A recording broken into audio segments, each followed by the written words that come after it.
આખું જગત પડઘારું સામ સામું અથડાય, ક્રોધ લોભ મોહ માન અવસ્થિત પર્યાય, શબ્દ ભાવ તન્મય એક પણ વ્યર્થ નહીં, અવસ્થિત લહેરના મેળવણે જામે દહીં, આમંત્રિત અતિથિ અવસ્થાની લેણ દેણ, દીધું તેજ પાછું આવ્યું, પૂર્વે નોતરેલા કહેણ, વ્યવહારે પરીક્ષા નિમંત્રેલા પત્ર વાંચ, સાપેક્ષ અપેક્ષા જગત લાચ બુદ્ધિ જાંચ, હું કરું એ અહમથી જગત ઝાડ ખોદ કામ, ત્રિકરણ મમત્વથી લોઢા ઉપર જંગ જામ, ઘાટ બોધા પરા કેન્દ્રી જગત સોદા શરતી સ્નેહ, નિર્ઘાટ શુદ્ધ પ્રેમ સ્વયં કેન્દ્રે દેહ જ્ઞેય, ઘાટ સંગ ચાહના પૂરગલની ચઢ ઉતર, ગાઢ મનો કામના પૂર્વી પડઘા પ્રત્યુત્તર.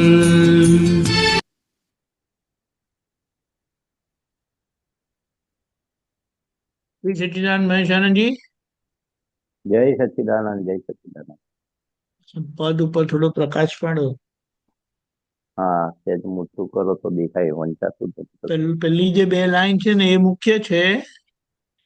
હા, આખું જગત પડઘારું સામ સામું અથડાય, લોભ માન મોહ માન અવસ્થિત પર્યાય.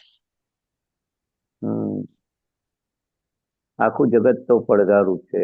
એ તો કે છે ને કે કુવામાં આપણે દાખલો આપ્યો, આ કે છે કે આ પડઘો કે છે કે આ તરત જવાબ આપે છે, તું ચોર છું. આ જગત એટલું મોટું છે, એવા કેવા 50, 60, 70, 80 વર્ષે બીજા અવતારમાં એના જે પડઘા આવે છે, આખું જગત તમારું જ પડઘો છે. એ આખું ક્રોધ માન માયા લોભ એ બધું કશું નથી. તમે જે કરેલા છે એના સ્વરૂપે સામે પેલો કૂતરો ભસે છે કે કૂતરો આપણે ખબર પડે કે આપણે એટલા ભસભસ કરે તો ત્યાંથી આયા છે આપણે કૂતરામાંથી.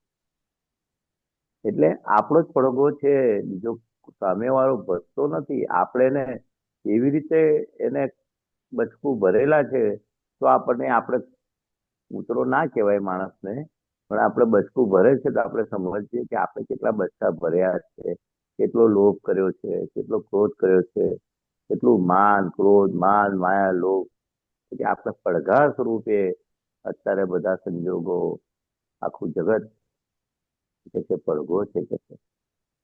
દાદા ભગવાને તો બહુ મોટી વાત કરી છે. આખું જગત તમારા સ્પંદનો નો પડઘો છે કે છે. પડઘો એટલે હિસાબ.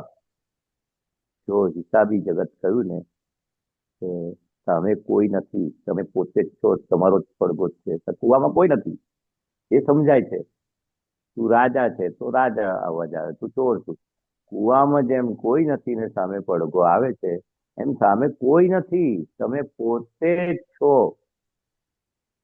પોતે છો પણ કેવી રીતે માન્યામાં આવે લોકોને કે આપણો પૂર્વ અવતાર દેખાતો નથી, અને પૂર્વ અવતારમાં જેવી આંટી ઘૂંટીને કપટ છળ કપટને જેવા ક્રોધ માન માયા લોભ કરેલા, એના હિસાબે બધા સંજોગો તમને તમારા પડઘા સ્વરૂપે તમારો હિસાબ ચૂકવવા માટે, તમને મોક્ષે લઈ જવા માટે દરેક સંજોગોમાં આ કે છે એ જ્ઞાન હાજર થાય.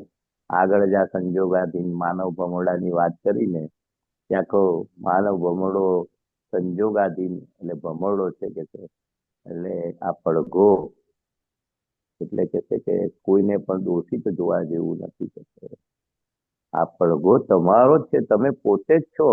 આપણાથી કઈ કાચ ગ્લાસ તૂટી ગયો હોય તો આપણે શું કરીએ? બીજાથી તૂટ્યો હોય તો તને અક્કલ નથી, તારા પગ ભાંગલા છે, હાથ ભાંગલા છે, મગજ ખરાબ છે, અને પોતાથી તૂટ્યો હોય તો તે હવે આ જરા ઉતાવળ કરે ને જરા પગ લપસી ગયો, હાથ જરા આમ થઈ ગયો, તો પોતાની ભૂલ ના દેખાય, સામેવાળાની ભૂલ દેખાય છે.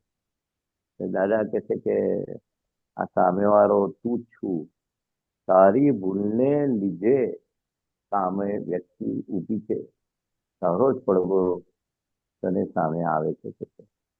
દાદા ભગવાને કેવું જોયું હશે એમનો પડઘો, કેટલા અવતારો થયા, અક્રમ વિજ્ઞાનની શોધખોળ આ કરતા કરતા કેટલા જપ તપ તપસ્યા અને એટલું બધું એમને ક્રમિક માર્ગમાંથી એ આવેલા ને આપણે અક્રમ વિજ્ઞાન આપી દીધું, અને આપણે અક્રમ વિજ્ઞાનનો આપણે લાભ લેતા નથી, જ્ઞાનનો લાભ લેતા નથી. આ એક જ શબ્દ દાદા કે છે ને, તમે જેમ છે તેમ પચાવી દો. આ તમારો પડઘો છે, તમારો હિસાબ છે, તમે પોતે જ છો. તમારી ભૂલ એની છે જ નહીં, તમારી ભૂલને હિસાબે આપ સામે આવો પડઘો આવે છે. એક જ વાક્ય કે છે તમારો પડઘો છે આખું જગત, એક જ વાક્ય તમને મોક્ષે લઈ જશે કે છે. પડઘો કયો એટલે સામેવાળો નિમિત્ત દેખાયો, નિર્દોષ દેખાયો, અકર્તા દેખાયો. કેટલું મોટું શુદ્ધાત્મા છે અને કરવાની પ્રકૃતિને કશું કરવાની શક્તિ નથી, પણ તમારો પડઘો એ તમને ભેગો થાય છે, સામે આવે છે.